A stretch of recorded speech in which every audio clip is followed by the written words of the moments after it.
Hi, you came here looking for behind the scenes of the King in the Basement song, but you're getting more than that. Let's go. Hi, this is Chisel This, and this is not delivery. Okay, basically, this is a web series dedicated to analyzing lyrics and the format of art-based videography. We'll leave a piece for you. Alright, there's 4 here, and there's only 3 of us, and neither of these 2 need it. So basically, this was the first time we ever tried to do a one-take video. If you're a longtime fan of my series, you may have recognized some of the lyrics in this song. And that's because this song, being the first on my new album, is going to take the form as a culmination of all my best lines from the old way I used to write songs. Back in 2013, I made a lot of music, pretty much weekly, with a lot of good ideas to them, but I didn't really execute them the way I would have done it now. I took the best ones out of all of those and formatted them into this song and added new lines as well. Most of the lines came from my song called King 1, and I made that just days after having won my school's talent show. So literally I was the king, basking in what I have earned. Okay, the beginning of this rap were lines from that. Can you get up? This isn't flattering. If you watched the panel that me and Video Game Rap Battles did at Too Many Games Convention, you would recognize some of the lyrics from the freestyle that I did, which wasn't a freestyle, and I didn't intend for you to think it was a freestyle, but some people thought it was a freestyle. Those were actually parts of the song from the song King, and I intended to put those lyrics in this song. Now, we had to plan out how we were going to do One Take in the Basement. Why One Take in the Basement? Well, the original instrumental for the King 1 song was the instrumental of Wax's freestyle One Take in the Basement. It's kind of like a nod to that and how that instrumental kind of sparked this whole idea. Looking at my handy dandy clipboard, we can see this outline of my basement. Based on where we could move and have people move in the background without being able to see them, I created a kind of a choreographed path for us to follow, and we did that. The people you are seeing right here on screen right now are the only people involved making this video. I wrote it, I recorded it, he filmed it, and she was emotional support and moved things. And I was in it. So, I ate cereal. Yeah. So it took us a few tries to get this right. A few? There were a few takes that we actually did the whole thing right, but just weren't happy with some parts of it. There was one take where we had almost a catastrophic incident.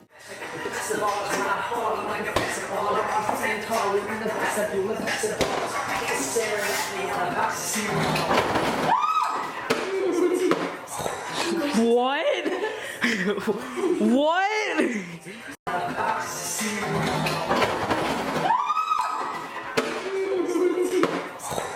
What? Fat. Basically, I sacrificed my couch arm for the milk that was spilled onto my computer. Don't cry over spilled milk. Can that be the thumbnail? To keep this one not confused, we had a list of directions. And for those who are interested in learning how one-take videos are produced, once I move the computer to the couch, take the computer off the couch, put it back on the table, but this time facing the camera, sit at the table, and look pretty. Which may have been the hardest part. If anyone's wondering how Retail fishing song. If anyone's wondering how we timed the video on the computer screen to be exactly where it needed to be, the audio that we played while filming was actually a video, and the whole video was a black screen. At the part of the song where I needed the video to come up, it was programmed to do so. And since not many aesthetics were placed in because it's just a one-take thing, there's a lot of girth to the lyrics. I'm going to skip some of the self-explanatory lines and lines that just promote rhyme scheme rather than substantial content. Cause I'm starting to get sick of these things, like sipping a drink and getting snickered at because it isn't liquor, it's Sunny D. Kids are peer pressured into doing things that they're not supposed to be doing, especially at their age.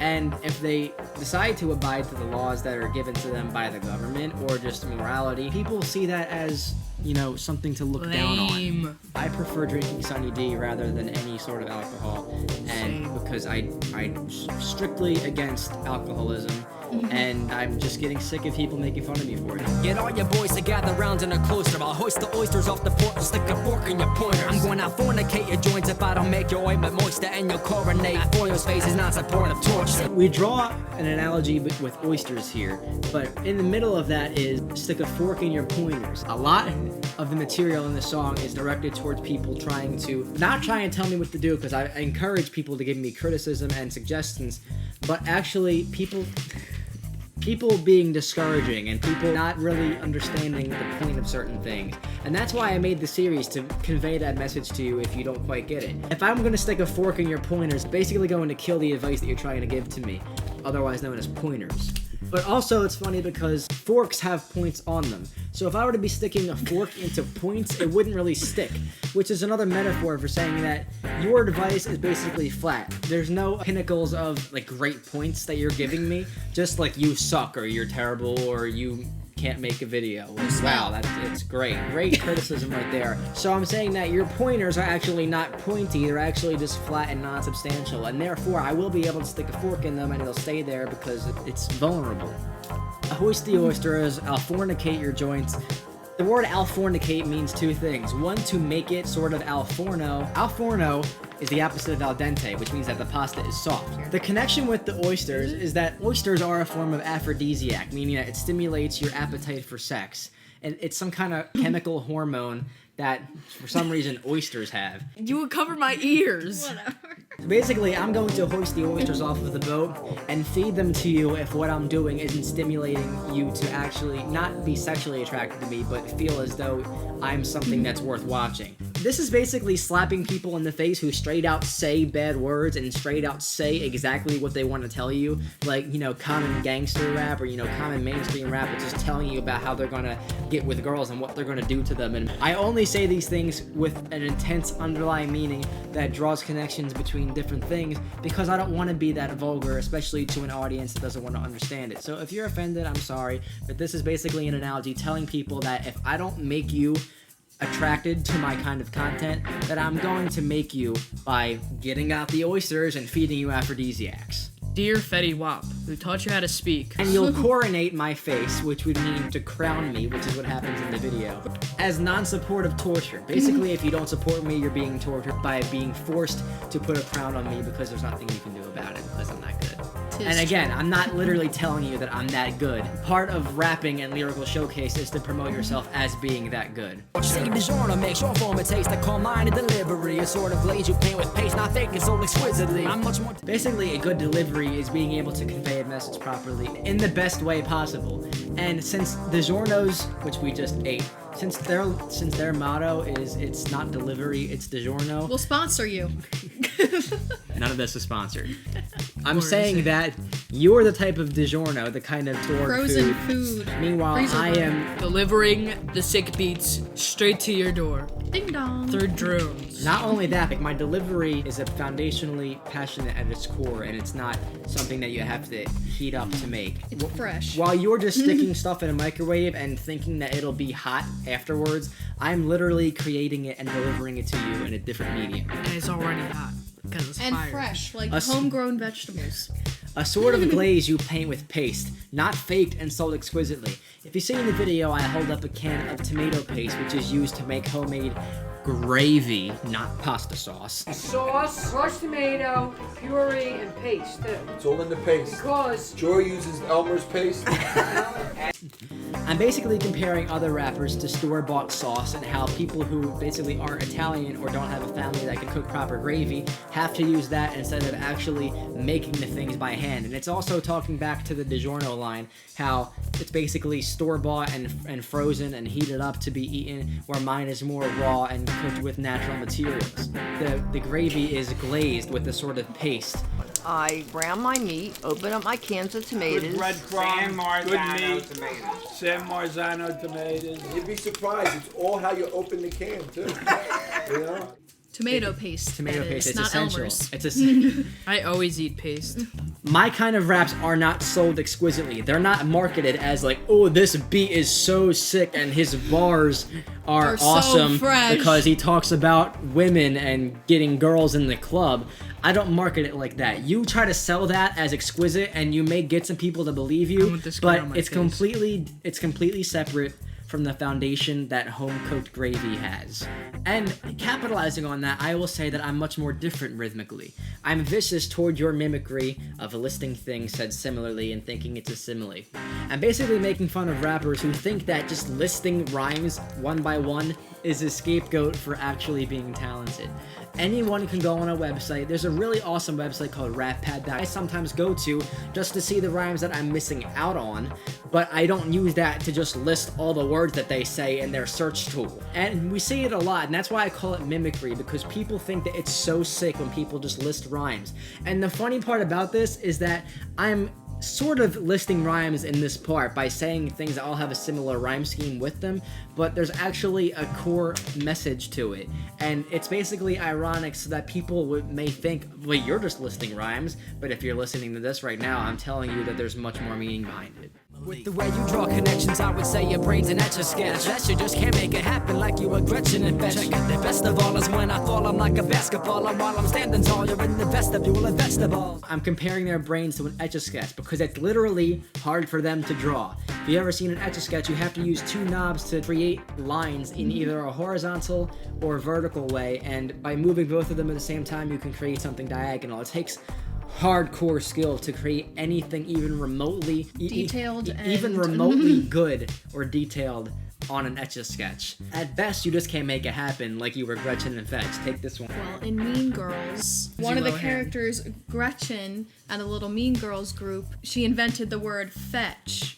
Like, you know, that's so fetch. Or, Stop trying to make Fetch happen.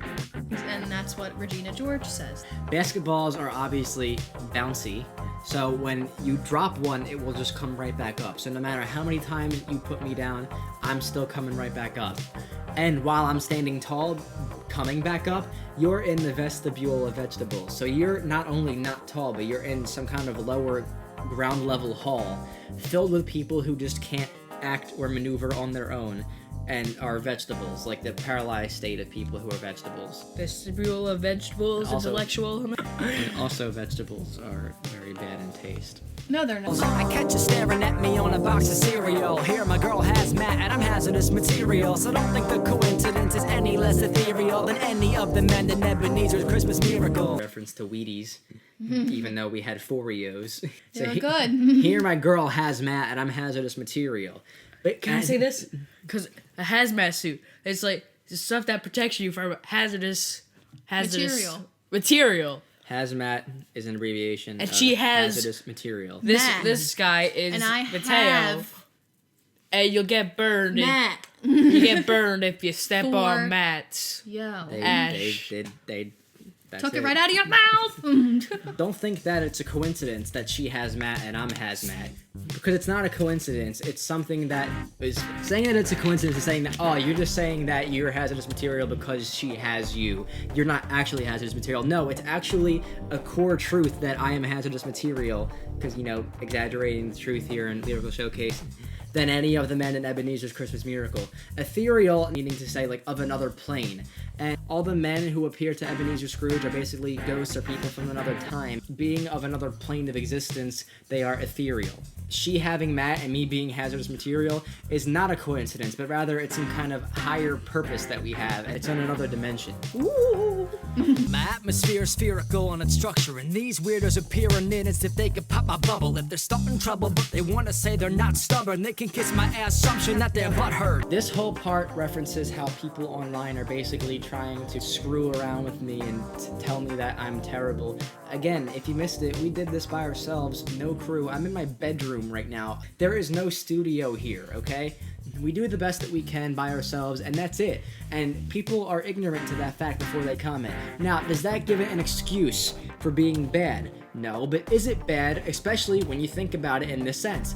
I wouldn't say that. My atmosphere is spherical. I'm saying that I have a personal bubble that people are trying to poke into, and they're causing trouble. They really are, but they're trying to say that they're not stubborn, and they're trying to say that they're like analyzing all the facts, which a very small amount of people are actually giving me substantial criticism. Other people, especially on my Elsa vs. Jack Frost video, are just being downright idiots and pessimists. How rude. All you're leaving me with is an assumption that you are butthurt, basically, that you can't do this. Because if you're not giving me a specific example why it's bad, then you're just showing me that you're jealous. That's it. But I'm butthurt free.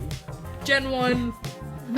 Even if you're not jealous, even if you really think it sucks, please tell me more than it sucks, because I can only assume that you're jealous. I can see Elsa's her in the wig, you bad. We're gonna make a video of us reading our favorite mean comments. Stay tuned for that. So you can kiss my assumption. I think you get where I'm going with that. The next part is a bunch of alliteration with P's, basically saying that Peas. PP. Cause it is a positive proportion proposition, and it's probable that possibly their posse is preposterously popular for pessimism, persevering in their population. I'm just paying all my problems away, no compensation. my proposition or my idea is that it's very possible that these people, or their posse of people, is actually very famous for persevering pessimism or just continuing to give hate on people's videos. This entire thing basically says that I cannot let these people bother me because all they are is haters.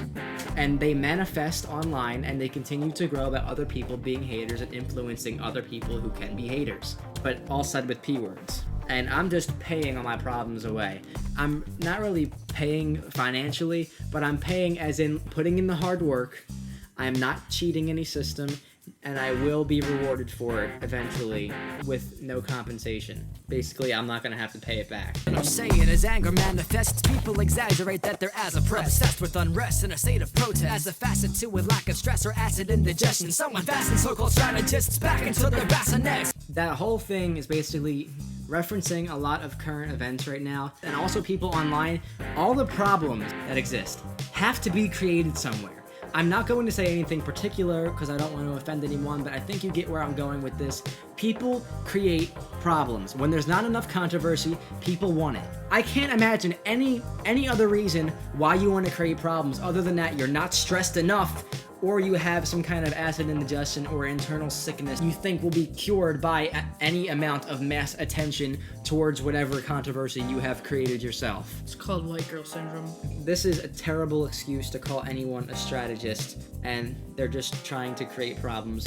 So please tell these immature people who belong in bassinets or baby cribs, Little bonnets on with a ribbon around their neck. that they need to be fastened into their bassinets and shouldn't be let out until they're matured. This whole next part is referencing a rhyme scheme talking about specific years, parts of my life where I have figured out where I'm going and how I've gotten to where I am. And I show pictures of all different stages of these years that I discussed. But this entire part was actually a part of another one of my songs, but instead of ending on a melodramatic note like the original song did, I changed the ending to be talking about 2014, which is the year that we won that talent show, and basically were reassured of the fact that hard work does pay off in the end. After 4 years of working hard in that competition, we finally won. So I'm calling you metaphorical morphine because, like, you figuratively are a painkiller to me because you killed all the pain that I had. And also I'm calling you gorgeous and anthropomorphic because instead of people falling in love with computers or like other inanimate objects, I actually have someone who has human characteristics. I have a robot girlfriend. So this video ends basically as a nod to everybody who has recently subscribed to my channel. In last month, I've gotten 1,500 subscribers, and I thank you so much for that. We're almost at 3,000, so I'm telling everyone, I got 4 amiibo. And we're gonna have a party. if you liked this video, be honest about you liking it and leave a comment. And if you didn't like it, leave a comment, but be honest with your comment. If you get what I'm saying, they're two different things. Basically, if you honestly liked it, then leave a comment. Or if you didn't like it, leave your comment and be honest about it. Like, a lot of people are telling me to like continue doing different things with the Chisel This series, but I'm saying that we have to form a mold first. People are not going to watch me analyze things that aren't popular if I don't have an audience to always come to the video first. Tell me what you like, tell me what you don't like. We will form a mold that way, and we will become something much greater than the mold that we form. Because I don't do this for just myself. I do this for fun, but the main purpose that I do this for are my newfound subscribers and audiences. And it's evident in the wordplay that I use with my name, Matt Forio. Not only does it mean Mateo with the 4 looking like an A, and me being born on the 4th day of the 4th month of the year, but also I am Matt and I am for you. I make things for you, and that's what we're going to keep doing here. This has been an episode of Chisel This. We talk about lyrics and we talk about videos. We critically analyze other series, including epic rap battles of history and other rap battles. I will go on to further analyze other series, not just rap battles. So contribute to what we're doing here. Subscribe, it's absolutely free. You'll get notified of whenever we make a video. I'm Matt Forio. I'm Miss Forio. Mad Hizzy. Husk Nugget. Vanilla Thunder. Big Nasty. Big Tasty. Big Daddy. Eric. I'm gonna have to chisel your usernames. He had to walk and hold the camera at the same time. Now, if only he was chewing gum, he could have been in the Guinness Book of World Records. My knees, lick my knees and my knees. Go on Twitter and send me your fan-made rap battles that you want me to analyze. I obviously can't do them all in one video, but since I've been getting so many requests, I will make one video dedicated to reacting to and analyzing a multiple amount of your own battles. So please send me them on Twitter and I will make a whole compilation of links. You have until next week to do this. I don't know what day it'll be that I make this video, but it will happen sometime within the next few weeks. So send them as soon as possible. Thanks for watching again. See you guys next time.